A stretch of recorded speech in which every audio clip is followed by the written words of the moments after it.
سلمان صاحب آپ کا مسودہ کیا ہوا؟ خبر یہ آئی تھی نا کہ ایک مسودہ تحریک انصاف بھی بنا رہی ہے جو کہ آپ بنا رہے ہیں اور وہ آپ مولانا سے شیئر کریں گے.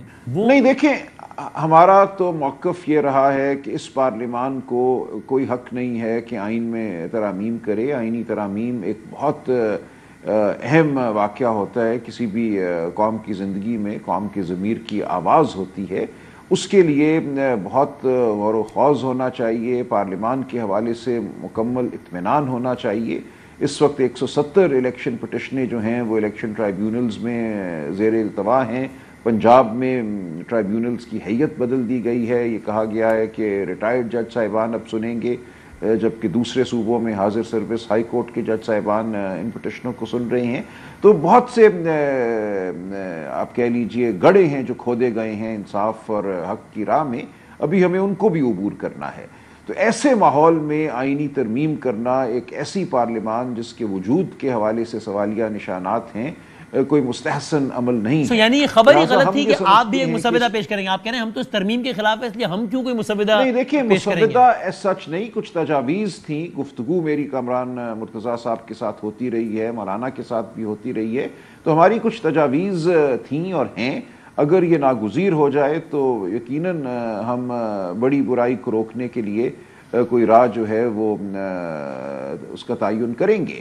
لیکن ایس سچ مسودہ نہیں ہے، لیکن اگلے چند دنوں میں اس طرف بھی ہم بڑھ سکتے ہیں. اور وہ تجویز آپ نے بذریعہ میسج کامران مرتضیٰ صاحب کو کمیونیکیٹ بھی کی کہ یہ دیکھ لیجئے گا. آپ کو یقین ہے کہ ان کے مسودے میں اس تجویز کو انکارپوریٹ کیا گیا ہے؟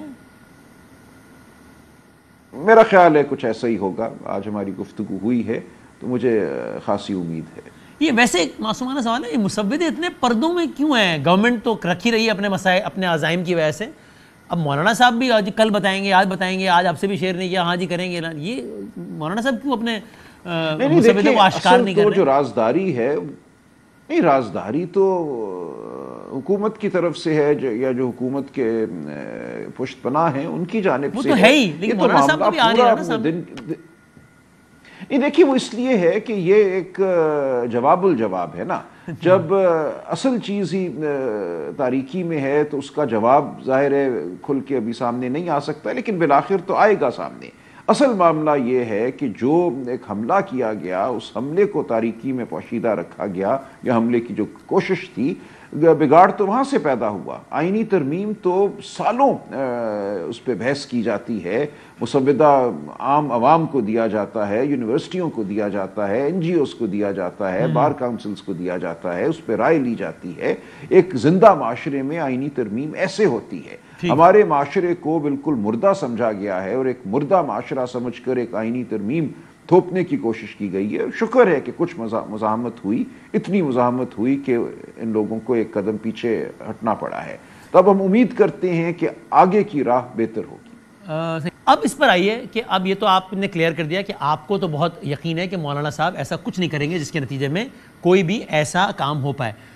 اب آپ کے تجزیے میں گورنمنٹ اپنے ناجائز ذرائع کے لیے چلیں وہی استعمال کرتے ہوئے مائنس مولانا اپنا ہدف اچیو کر پائے گی، یا اب آپ کو لگتا ہے کہ نہیں، یہ ہدف اچیو ہی نہیں ہو پائے گا آئینی عدالت کا یا کچھ بھی متوازی عدالت کا؟ میرا خیال ہے نہیں ہو پائے گا. اگرچہ جو 63A کا ریویو کا فیصلہ عین موقع پہ دستیاب ہو گیا ہے حکومت کو اور پشت پناہوں کو، اس کو استعمال کرتے ہوئے انہوں نے زبردست ایک جبر کا ماحول پیدا کیا ہے. لوگوں کے بچوں کو اغوا کیا ہے، ہمارے وکلاء کو اغوا کیا ہے، ڈرانے سہمانے کی کوشش کی ہے. لیکن اس کے باوجود مجھے یقین ہے کہ یہ نمبر پورے نہیں کر سکیں گے. یہ ایک بہت ہی اہم مرحلہ ہے ہماری تاریخ کا. کہا یہ جا رہا ہے کہ دیکھو ایس سی او کانفرنس آ رہی ہے، راوی کو لکھنا چاہیے کہ اس ملک میں چین ہے، سب اچھا ہے. اس ملک میں سب اچھا نہیں ہے. ہر روز میرے خلاف ایف آئی آریں کاٹی جا رہی ہیں. زبان بندی کی کوشش ہے، جو بولتا ہے اس کو چپ کرا دو، اس کو اٹھا لو. یہ ہے ہماری حقیقت آج کی. اس حقیقت کے ہوتے ہوئے جو ہم مزاحمت کر رہے ہیں وہ میں سمجھتا ہوں ضروری مزاحمت ہے. لیکن ایسا نہیں ہے کہ سب اچھا ہے اور احتجاج انتشار ہے.